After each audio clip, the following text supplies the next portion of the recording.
often mid lane priority is the most important thing to then further, enable the side lanes. Otherwise, enemy mid lane is just gonna roam to that side lane when you're ganking and kill you. All right, so barring the Jarvan being flexed towards the top lane, we have solo lanes still left to be drafted on both sides, meaning that's where you might see the bans going this time around. Malzahar banned out by Cloud9, Cho and Syndra by AHQ, and the Kha'Zix banned out by C9 just in case it is that flex Jarvan. And obviously people might wonder why I banned Malzahar right here. It is a pick that's actually been flexed around a little bit in certain regions, and also Westor, he has played it in the mid lane before, but I think it's not the mid lane Malzahar you're scared of, it is the what if it gets moved into a weird lane and we haven't really faced it before? Because that's what some teams have been doing, in practice. It's actually a pick against Ryze in some regions as well. When we saw it in Korea, it was a pick against Galio, trying to lock him down and keep him in the mid lane with the percentage HP shred. So they are providing coverage with their Ryze, I believe, with that ban and forcing Westor onto the back foot as well.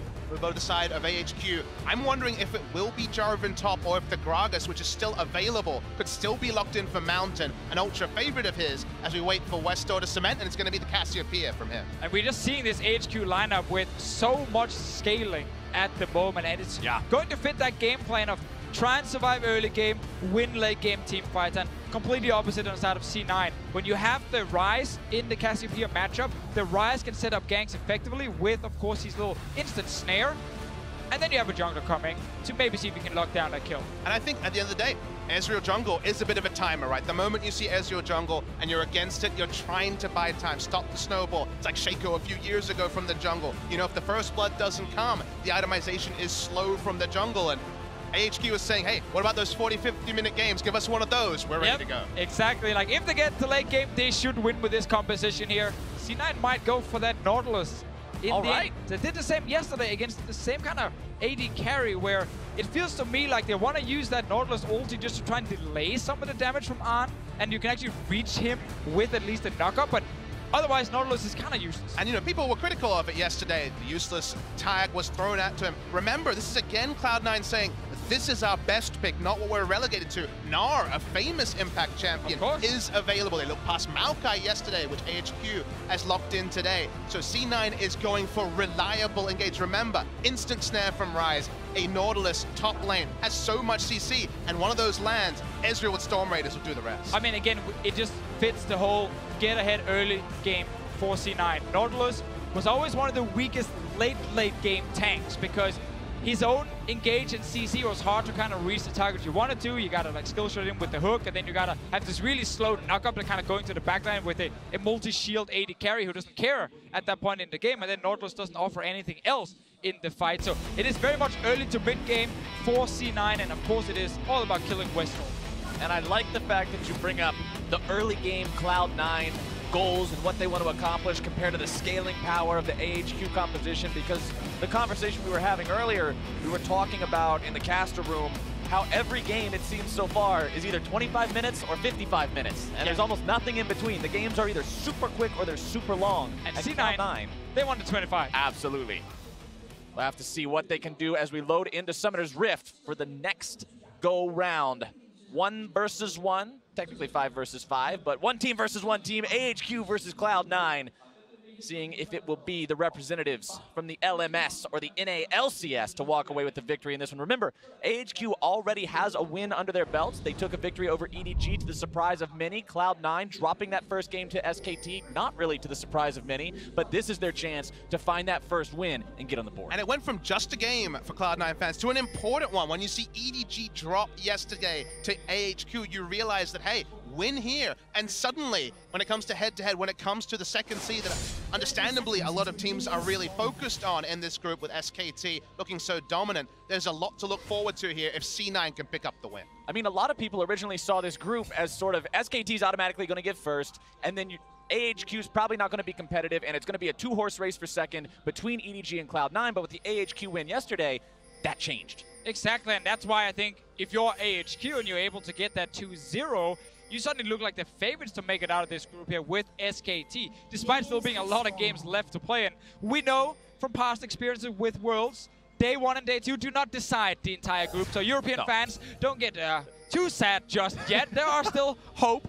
I'm at least latching on to a little bit of hope for now. Got your glass half full as much as you can there, Deficio. I gotta try, man. I gotta try. All right, Cloud9 also seeing what they can try here in the enemy jungle. They've got 3 men moved up on the enemy red buff, and they'll look to steal this one away here at level 1. Was a trinket ward down from the side of AHQ, so they have a complete read on this. So force vertical jungling if they want to. They certainly will be able to get the read and look for a red buff steal. Because they were spotted, remember, Contracts can go for a level 2 gank in the mid lane when you pick up a red buff this early. He can also run straight to his own red buff in case the Jarvan is actually fading to try and steal that away. And that is exactly what Contracts is doing. He's just rushing right there, saying, if I find the Jarvan, I'm going to kill him. You don't just fight level 2 red buff Ezreal very effectively Impact as many people champions. Contracts will be very capable of dealing with this J4 should he run into him. But as we can see, the Jarvan has no intention of heading towards this. And this is very smart because you deny red buff from Jarvan, and therefore you deny that first really powerful gank from Mountain as well.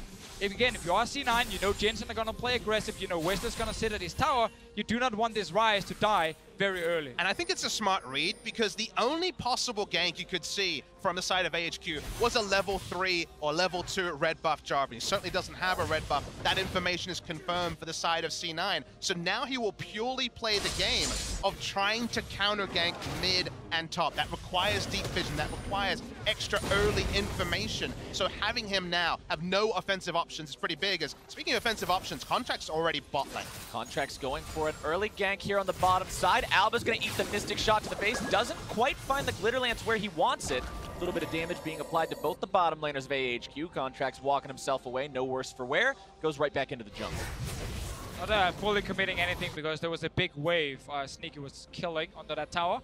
Not ready to leave. As one of the worst feelings as an AD carry when you're sitting and about to pick up a big minion wave and then your jungler is actually ganking for you. You gotta skip that wave and rush forward. Sneaky says, no, just step away, Contracts, go back to your jungle. And speaking of bad AD carry feelings, I remember earlier in the season when Doran's shield got the buff, there was Sven and other AD carries saying, no, not my item, I'm going Doran's blade.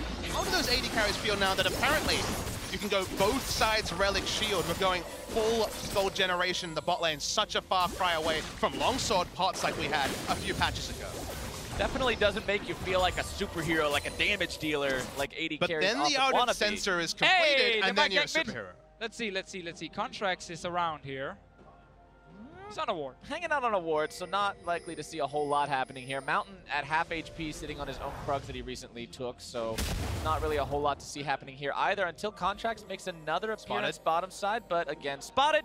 These wards are just ruining his day. Jungle Ezreal is so dependent on getting going early too. Like, you want to see this pick succeed with some early ganks, but it's just not happening yet. Yeah, so let's give credit to AHQ and their early vision control here. Yeah. Actually kind of reading, okay, on bottom side is where we're expecting the Ezreal to be. Both wards spotted him and avoided a gank in mid and a gank in the bottom lane. And these things are very important when you play against these comps that wants to get so far ahead early, like we see from C9.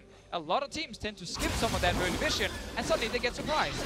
If you think about it, all AHQ are focused on is sustaining, is getting to the late game. So if your wards are off point, your entire early game plan has completely gone out the window. So it's good to see them understand where the pressure's to be played, because you could have thought mid lane. It hasn't been any mid lane focus just yet from Contract. Yeah, Westop been sitting very far back in his lane, making sure he's not an easy target to gank.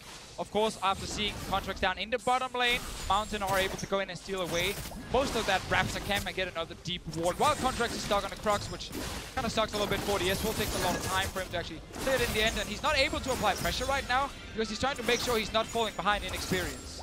I wonder what percentage of the game he's been sitting on a ward. He's spotted again as he walks up to the Raptors. So much smart vision put down from AHQ. Their read on Ezreal is probably similar to their read on, say, Nidalee, for example, if that was the jungle pick selected. That's the right read with what Contracts has been playing recently, and keeping tabs on the aggressive jungler has been gold standard so far for AHQ.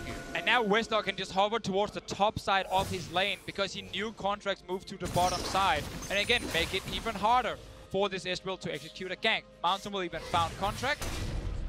Mountain one level up, but still not wanting to flex muscles against this Ezreal just yet.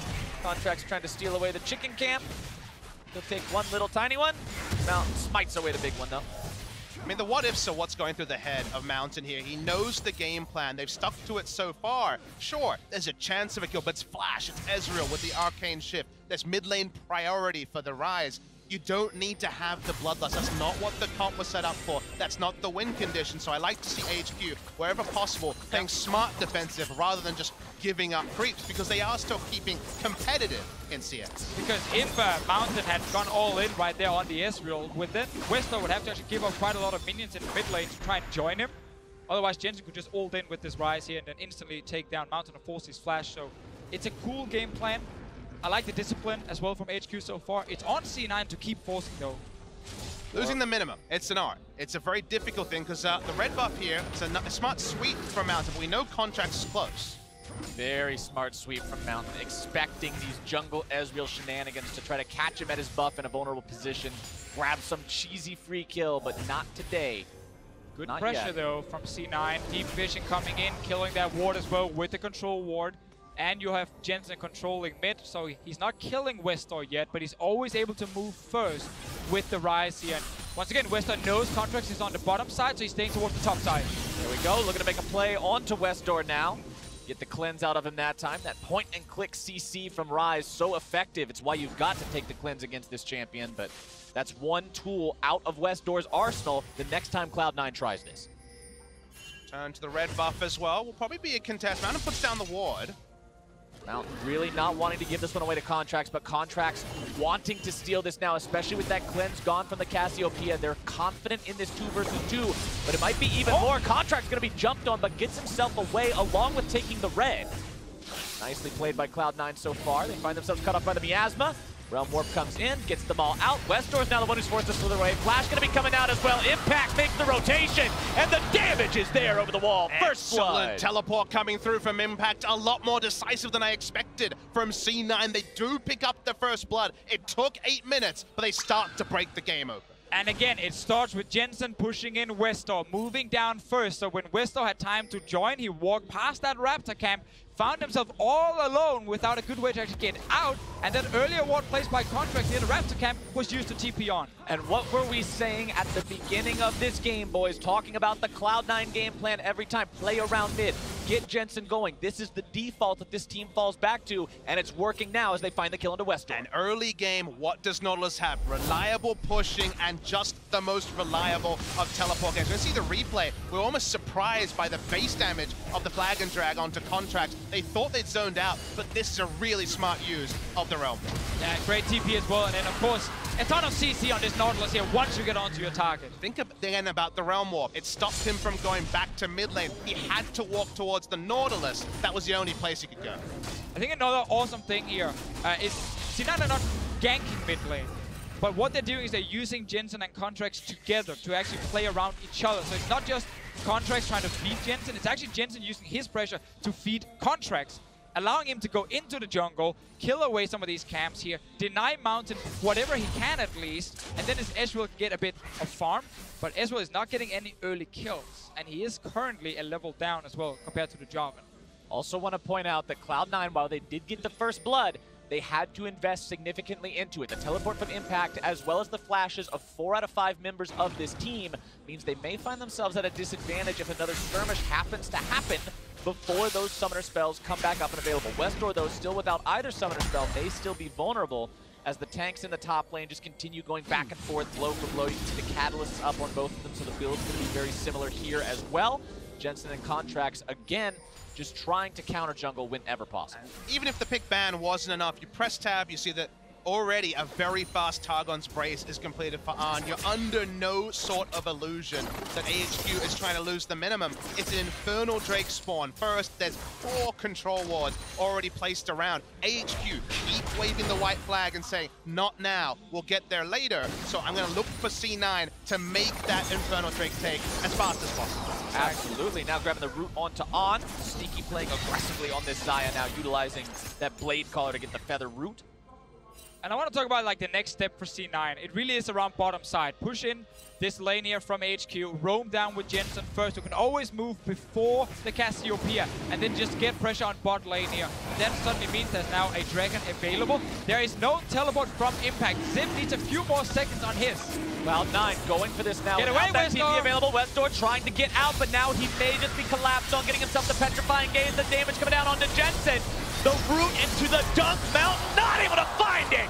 And Contract Contracts fires the true shot barrage. And Smoothie showing why he took Janna early over the Lulu, because there is a Jarvan on the other side and you can deny so much damage from AHQ lineup by using this ulti perfectly from Smoothie. Another shield coming in as well. Jensen making sure he stays alive. And AHQ did not need to make that initiate. It looked like they could get away scot-free, but they give up 2 kills. Not yet the Infernal Drake, but when you have that sustaining playstyle, that defensive playstyle, sometimes you go awry. I am pretty sure AHQ are saying we need a few more seconds for teleport. We can then actually fight and stop them. But because of the ulti from Ryze, the fight breaks out way earlier.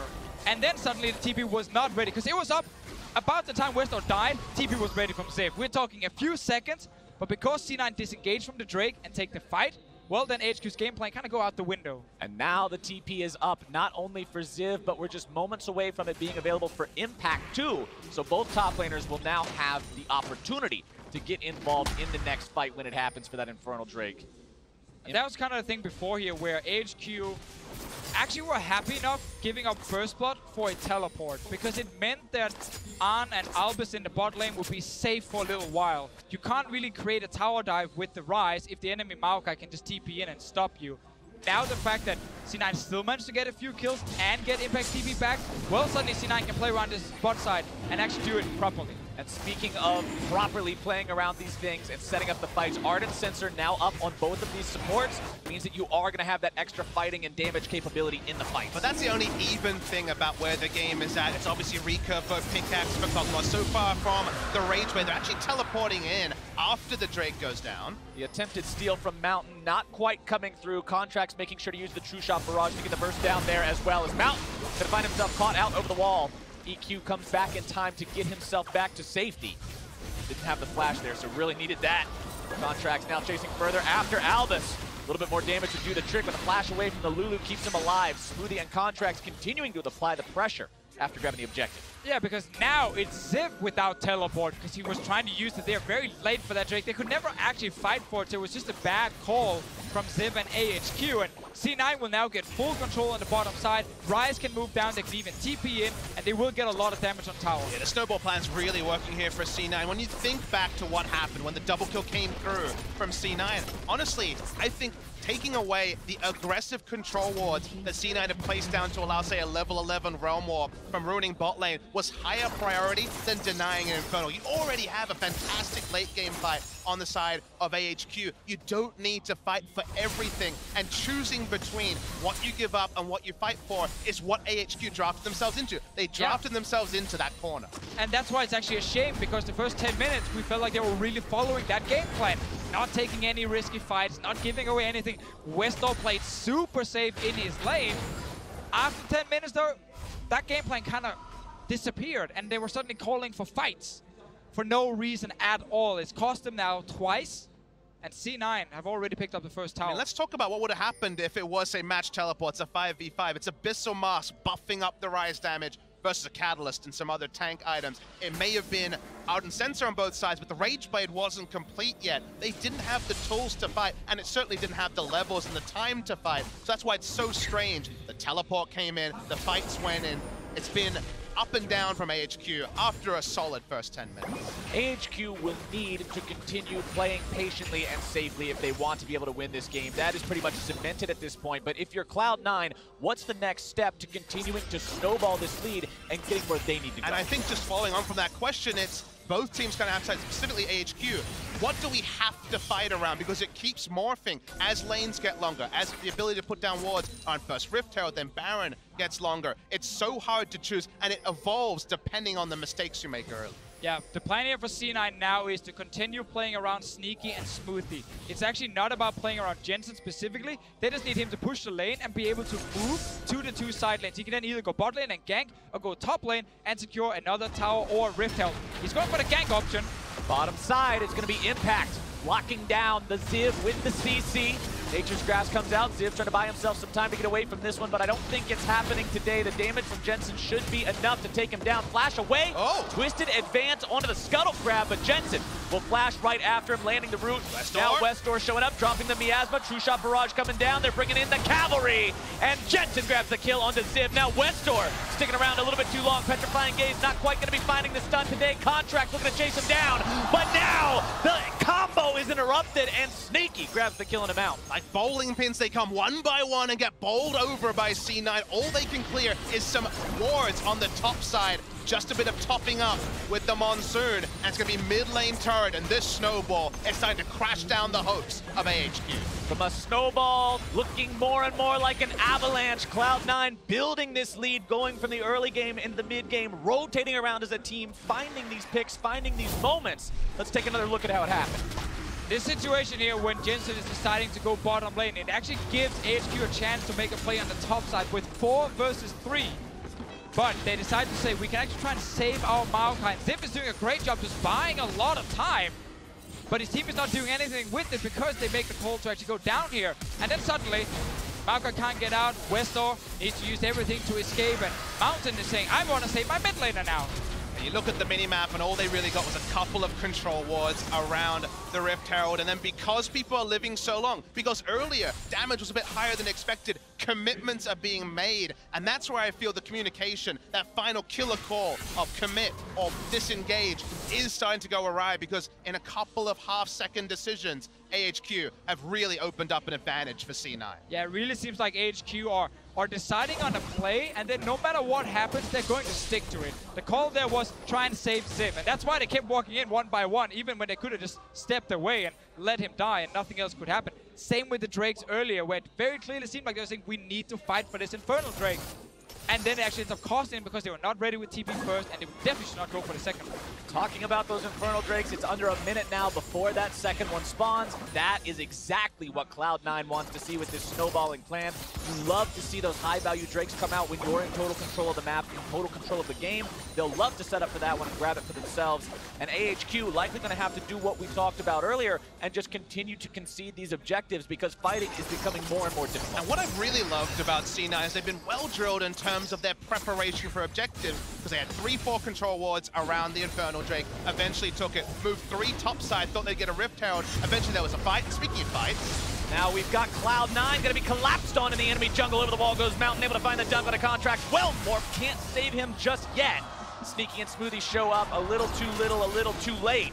Sneaky firing off those feathers, but now Impact has TP'd behind enemy lines only to find himself alone. Cloud9 gives away 2 for free.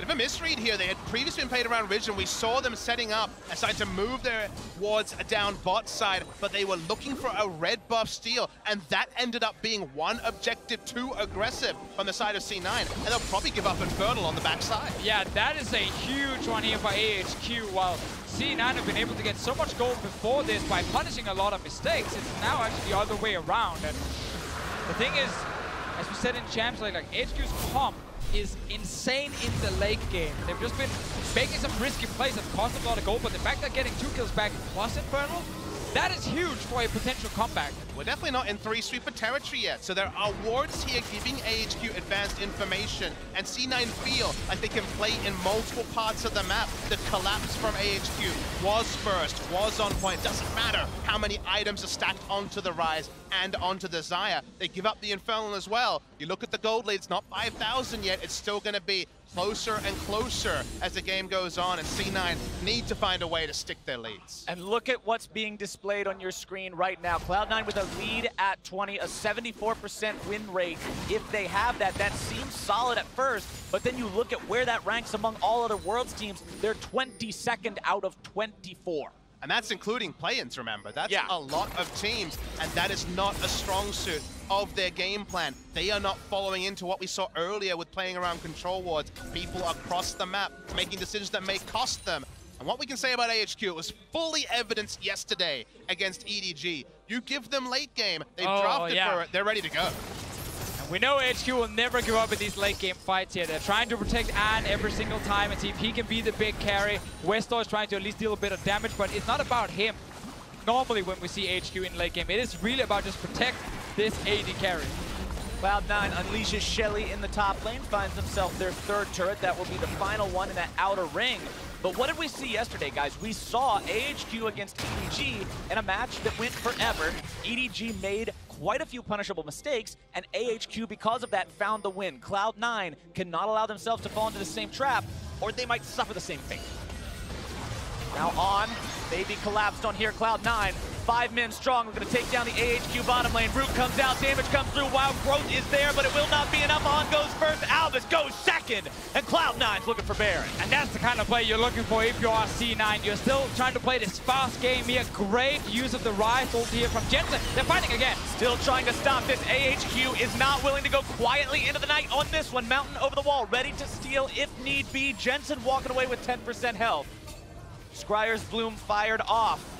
Cloud9 backing away from this one now. The Baron is stopped. So very early in the game, so tanking the Baron here when your Nautilus is sitting with only magic resistance at this point, and Ezreal jungle is difficult, forcing a C9 to just step back, accept the fact they got 2 kills, and that's still good enough for them. I mean, another pick later, and you got to say, Rise, Ezreal, and Xayah do shred down Barons. You can see why there's a bit of bloodlust in their eyes. We've seen the replay, very decisive, and what I want you to note is that Rise does not take the Realm Warp. Once again, they come up with these pincers. I like the fact that we always see the evolving use of the Rise ultimate, and there was nowhere to run for AHQ. And we've seen that multiple times. Jensen using this ulti to surprise AHQ.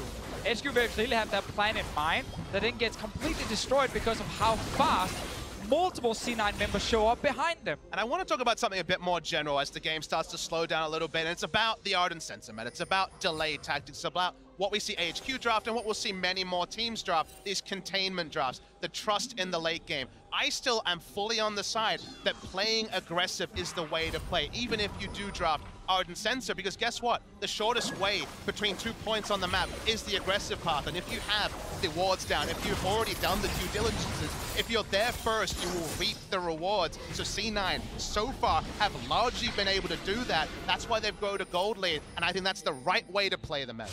Definitely, if you're able to continue actually snowballing, and that's why a lot of teams are saying, we don't feel like we can do that consistently, so we want to take the late game draft and just see if we can win late game team fights. And that is also a very fair choice to make if you don't trust in your ability to play that very clean game. I really like the itemization decision coming out from Cloud9 right now as well. You can see Impact with the adaptive helm, trying to get himself away now from the collapse by Ziv. He might have help coming in, but Cloud9 on the Baron while their opponent's time is being diverted to their top laner. Now Impact going to be making that TP up to Baron himself. AHQ, they want to collapse, they want to get here, but it's not going to be in time. Cloud9 get the Baron 24 minutes in. Very important here that C9 is making a good call for Baron, and no vision around it from AHQ, no reaction really happening from them either until it's too late. The Baron was one of the reasons AHQ got back in the game against EDG yesterday, because they actually managed to win a fight, secure that objective around the 30-minute mark, delay the game even further. C9 though get it before 25 minutes. They can now start getting out some of these tier 2 turrets. And it's just consistent play from them. 3 control wards down. They knew there was no chance that AHQ was going to react. No steal potential coming out from them. They pick up the Baron. The wave play on the side of AHQ is really nothing to write home about. It's decent, but certainly not going to be gold standard when the Baron buff comes in. Once they start getting those flanking wards and bringing up the minion wave from Jensen, they have a lot of options for C9. And Rise is also one of the best mid laners with the Baron buff, because when you're pulling people to these different lanes to defend, you use your ulti to quickly get to another lane, buff up these minions, and then you can even bring some minions with you and just take down a turret where the enemy team can't defend because they cannot move as fast as you can. Cloud9 now set up with the 4-1 situation, pretty much the staple for Baron pushes, unless you're in a region like the LCK where you sometimes get to see the 1-3-1s done successfully, but in the North American LCS, Cloud9 used to these 4-1 setups. Once they've got the Baron, we'll have to see how well they can execute now, applying the pressure to the tier 2s in the mid lane and the top lane. Jensen continuing to put those auto attacks into the top lane. Tier 2 nearly has that one down, while the rest of the team can tell the same story here mid. It's very hard to deal with this as AHQ, 8,500 gold down. They've got the Righteous Glory on the Maokai to try to engage if it's a possibility, but Cloud9 is just so far ahead, and it's so difficult. Now they're making that push. They're hitting the item break-even points one. That's also a hook, but it's just onto Ziv. They'll back away. Trinity Force complete on Ezreal. 2 to 3 items on everyone. Cloud9 are ready for a fight, and that's why AHQ are always orb walking backwards. Even if they have a numbers advantage, they want nothing doing with a 5v5. 10,000 gold down now means Cloud9 feels good about the gold lead they're sitting on. With the Cloud Drake now up, they can shove up bottom, grab the tier 2 if they want that, fall back to the Drake. The world is their oyster, the map is their territory. AHQ pretty much confined to their base at this point.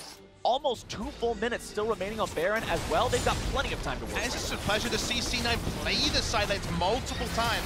See if the Realm Walk's committed to, just the Rise coming through, but they're playing the side lanes in a way that EDG didn't. They still have their outer turrets up. No turrets taken down from AHQ. No doors left open from C9. Sure, a silly visit to the enemy red buff once, but otherwise, this is the way they need to play. Exactly true. Clean for the most part from Cloud9. Now at the push-up in the bottom side, they'll continue applying that pressure to AHQ. 1 minute left of Baron buff. Ping coming down now onto the Cloud Drake. Cloud9 thinking of backing off. Not really a lot left to find with AHQ mounting this solid defense, and they'll just fall back to the neutral objective. Yeah. Full reset, go back, spend all the gold right now because you're picking up so many towers. 2,000 on Sneaky, 2,000 on Jensen, and second Drake on the way out. You've now done your job.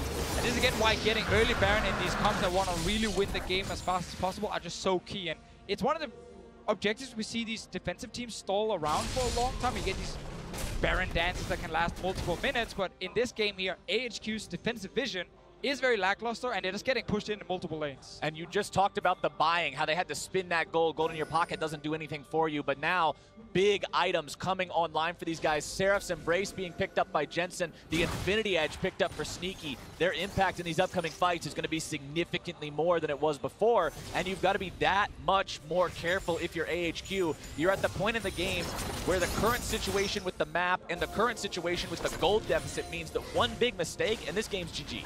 It's good news stories everywhere up the side of Cloud9. 11,000 gold, supremacy in every lane.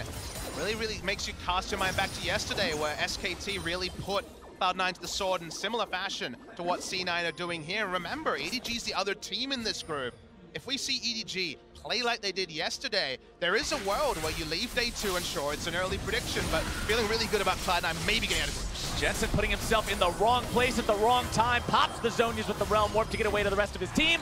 Redemption comes down, shield comes out, Smoothie making sure that mid laner does not drop today, but he came real close. There's something on the nose about mid laners getting out with teleport abilities and Zonias in China, where the Messiah was made famous. This Twisted Fate engages, or we see, well, speaking of engage. Yeah. That wasn't much of one. The Nature's Grasp just kind of goes flying off to the side. Wave to it as it passes. That's an engage. As there's your engage. The hook lands onto the enemy support. The Ardent Sensor is gone. Sneaky's grabbing a killing spree, and it's time to cut down that tree. A double kill for Cloud9's AD carry. And while it looked very close before with Jensen just staying alive, while the rest of C9, they're very healthy, and they just turned this one around. AHQ tried to find a team fight, couldn't really get it. Mountain was never in range to land his ulti. Ziv will go down a second time in this game, and now that's an in him. At the end of the day, it's been a lot of they couldn't take the engagements they did. They couldn't fight for so many minutes. They can't contest this inhibitor turret from going down either. And you saw the ult there from Smoothie that gives the Ardent Sensor to everybody else on the team. The attack speed buff is there. The turret is gone in the blink of an eye, and they grab the in-hit. Timing again, because now they can once again go back to base, spend gold, get control wards, and Baron is spawning in about a minute's time. This is the replay from before here with the re-engage from C9, and this Nautilus pick, because he's not been shut down in the early game, he's not having to deal with a Maokai in the late game and match, you know, who's the best top lane there. No, he's still fairly early on in the game where you can just keep landing hooks and line up easy targets for the rest of C9. Good single target CC and nice damage. Yeah, like you say, it's always about the single targets when you have Nautilus and Rise. With the damage that Sneaky already has, Infinity Edge complete for a while now. We'll mow down those single targets, and AHQ, they just have nowhere they can go. They're lucky to pick up a Gromp. Get a bit of gold at this point in the game. Next Baron is 40 seconds. I'm not convinced C9 need that to close the game, but it'd be a nice cherry on the top of what has been a delicious cake for Cloud9. It's not a need, it's a want, and if Cloud9 want it, they can take it at this point. 13 1,000 gold up. On looking to put some damage here into Smoothie, grabbing a good chunk of his health bar on that one, but Impact is channeling the TP to make his way into this fight. Not quite going to do it just yet, but the Realm Warp is down, and Impact is now delivered into the back line. On going to be hit by the ulti, but the damage is ultimately on the Mountain, who gets knocked right out of the fight himself. Westor is going to be next. The Petrifying Gaze will buy him enough time to escape, but On is quickly squished under the foot of the Nautilus. The root comes down. Civ is taken out just a little bit, not quite yet. Taken out of the base. They're going to go for the finish. He's taken out of the base, and Cloud9 again. The Ardent Sensor ulti from the Janna. The one super minion is enough. The backdoor bonus is gone, and Cloud9 will take down AHQ and get themselves their first win. Smoothie may be the most offensive Janna we've seen. No peeling from him, just buffs for everyone. Cloud9 looks super good. Rip apart AHQ with aplomb. And now suddenly, what does that mean for our last game of the day? Because unless EDG can correct their mistakes from yesterday, Cloud9 to me are favorites to join SKT out of the group. After a game like this against AHQ, where we saw C9 invest in the early to mid game, say we know we can get ahead early on. We know we can then actually close out the game. We can set up that vision properly. We can secure the Barons. And they did that very, very well. AHQ committed fully to just go to 40, 50 minutes. Nothing else. They had no real way of responding in the early game. And sadly for them, C9 are better at snowballing than EDG based on the two games we've seen today and yesterday. AHQ made the mistake of betting on the slow-paced Fiesta type of a game where nobody wants to do anything, we all just dance around, we have a good time, and then 55 minutes we flip a coin on a team fight. That wasn't the reality. Cloud9 was able to execute, and for Cloud9 fans, you've got to be happy to see them pull this off after what was, like you said earlier, Papa Smithy, a very convincing defeat yesterday at the hands of SKT. The team is not shaken, they're still in a good place, and they were able to find a strong win. I mean, decisive League of Legends out of Cloud9 is something